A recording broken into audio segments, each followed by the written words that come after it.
Assalamualaikum warahmatullahi wabarakatuh. Kami dari kelompok 9 akan menjelaskan tentang anjak piutang. Kelompok kami ada 3 orang. Yang pertama, saya Sita Silviani, kedua Reza Hardianti, dan yang terakhir Aji Saputri.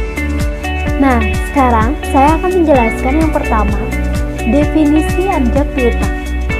Definisi menurut Dahlan Siamat, definisi anjak piutang merupakan transaksi pembelian atau penagihan serta pengurusan piutang atau tagihan jangka pendek klien atau penjual kepada perusahaan anjak piutang. Menurut OJK, pembiayaan anjak piutang adalah kegiatan pembiayaan dalam berbentuk pembelian piutang dalam jangka pendek suatu perusahaan berikut pengurusan atas piutang tersebut. Dapat didefinisikan juga pengalihan piutang perusahaan pada perusahaan pembiayaan. Menurut OJK nomor 29 tahun 2014, disebutkan bahwa anjak piutang atau factoring adalah kegiatan pembiayaan dalam bentuk pembelian piutang usaha suatu perusahaan berikut pengurusan atas piutang tersebut. Piutang yang dapat dialihkan dalam anjak piutang adalah piutang usaha dengan jangka waktu jatuh tempo paling lama 10 tahun. Manfaat anjak piutang. Manfaat anjak piutang yaitu membantu peningkatan penjualan, membantu kelancaran modal kerja, mengurangi resiko tidak tertagihnya piutang, memudahkan penagihan piutang, meningkatkan efisiensi usaha, memudahkan perencanaan arus kas atau cash flow. Jenis-jenis anjak piutang. Jenis-jenis anjak piutang berdasarkan pelayanan yaitu full service factoring adalah memberikan jasa secara menyeluruh, baik jasa pembiayaan atau non-pembiayaan. Bulk factoring adalah memberikan jasa pembiayaan dan pemberitahuan saat jatuh tempo pada nasabah. Security factoring adalah pembiayaan pada dasarnya tidak diperlukan oleh klien, tetapi oleh pengurusan penjualan dan penagihan piutang serta proteksi atas tagihan.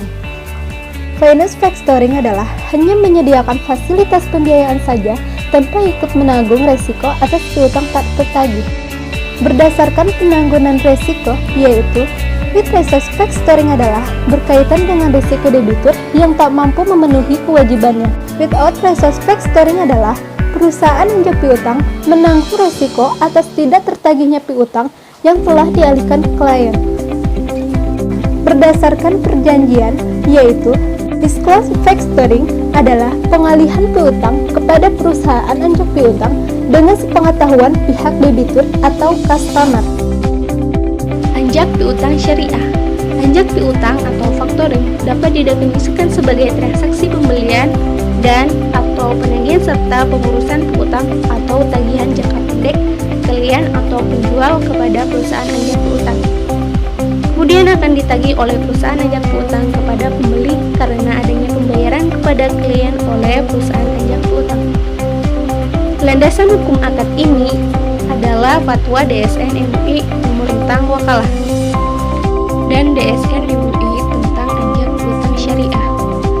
Manfaat membantu kelancaran usaha nasabah eksportir dalam rangka pengadaan barang atau jasa dengan memberikan pembayaran segera atas tagihan ekspor yang belum jatuh tempo. Ketentuan umum. Pengalihan penyelesaian piutang atau tagihan jangka pendek dari pihak yang berpiutang kepada pihak lain yang kemudian menagih piutang tersebut kepada pihak yang berutang atau pihak yang ditunjuk oleh pihak yang berutang sesuai prinsip syariah. Ketentuan akad. Akad yang dapat digunakan adalah wakalah bil ujroh. Pihak yang berpiutang mewakilkan kepada pihak lain untuk melakukan pengurusan dokumen-dokumen penjualan, kemudian menagih piutang kepada pihak yang berutang. Pihak yang ditunjuk menjadi wakil dari yang berpiutang untuk melakukan penagihan kepada pihak yang berutang. Pihak yang ditunjuk menjadi wakil dapat memberikan dana talangan atau qard kepada pihak yang berpiutang sebesar nilai piutang.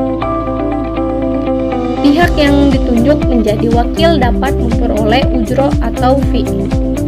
Besar ujroh harus disepakati pada saat akad dan dinyatakan dalam bentuk nominal.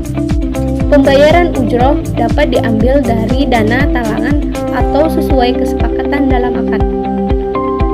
Tidak boleh adanya keterkaitan atau ta'aluk antara akad wakalah bil ujroh dan akad qard.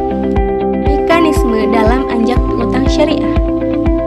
3 pelaku utama yang terlibat dalam anjak piutang piutang syariah yaitu perusahaan anjak piutang atau faktor. Perusahaan atau pihak yang menawarkan jasa anjak piutang kepada klien atau supplier. Pihak yang melakukan penjualan barang berlaku sebagai kreditur sekaligus merupakan pihak yang menggunakan jasa perusahaan anjak piutang. Nasabah atau customer.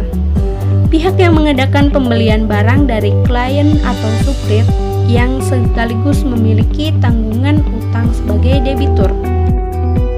Kegiatan anjak piutang. Kegiatan utama anjak piutang adalah pengambil alihan perusahaan piutang suatu tanggung jawab tertentu tergantung kesepakatan dengan pihak kreditur. Usaha-usaha yang dijalankan oleh perusahaan anjak piutang berkaitan dengan pengambil alihan dan pengelolaan piutang suatu perusahaan tergantung permintaan pihak kreditur. Akad atau perjanjian yang dipakai dalam anjak piutang syariah. Hiwalah ialah akad perjanjian yang menjamin berisi pemindahan utang piutang dari satu pihak ke pihak lain. Wakalah bil ujroh ialah akad perjanjian yang menjamin atau mewakilkan berisi pemindahan piutang dari satu pihak ke pihak lain dengan disertai biaya balas jasa berupa ujroh atau fee. Qard ialah pemberian pinjaman berupa hutang kepada seseorang. Qard menyediakan dana pembiayaan berdasarkan perjanjian jual beli barang, sehingga dalam kegiatan factoring terdapat akad perjanjian hutang piutang bukan hanya dari dua belah pihak, melainkan dari tiga pihak. Perbedaan anjak piutang syariah dan anjak piutang konvensional. Sumber hukum yang dijadikan acuan adalah aturan syariah yang terkandung dalam Al-Quran, hadis, serta fatwa DSN MUI. Sumber hukum yang dijadikan acuan adalah surat keputusan Menteri Keuangan tentang anjak piutang. Pemberian balas jasa berupa ujroh atau fee dengan besar sesuai kesepakatan bersama. Pemberian balas jasa berupa biaya yang besarnya telah ditentukan oleh perusahaan faktor secara sepihak dengan acuan tingkat bunga. Transaksi perdagangan harus terbebas dari gharar maisir dan riba. Bebas, tidak ada ketentuan. Objek penjualan antara supplier dengan customer harus merupakan barang yang halal. Tidak ada batasan ketentuan objek. Terdapat Dewan Pengawas Syariah. Tidak ada pengawas. Akad yang dilakukan sesuai dengan prinsip syariah. Akad yang dilakukan berupa perjanjian yang berpayung hukum negara tanpa menyesuaikan prinsip syariah. Mengutamakan prinsip ta'awun tolong-menolong, kemudian profit atau keuntungan. Lebih diutamakan adalah profit sebesar-besarnya.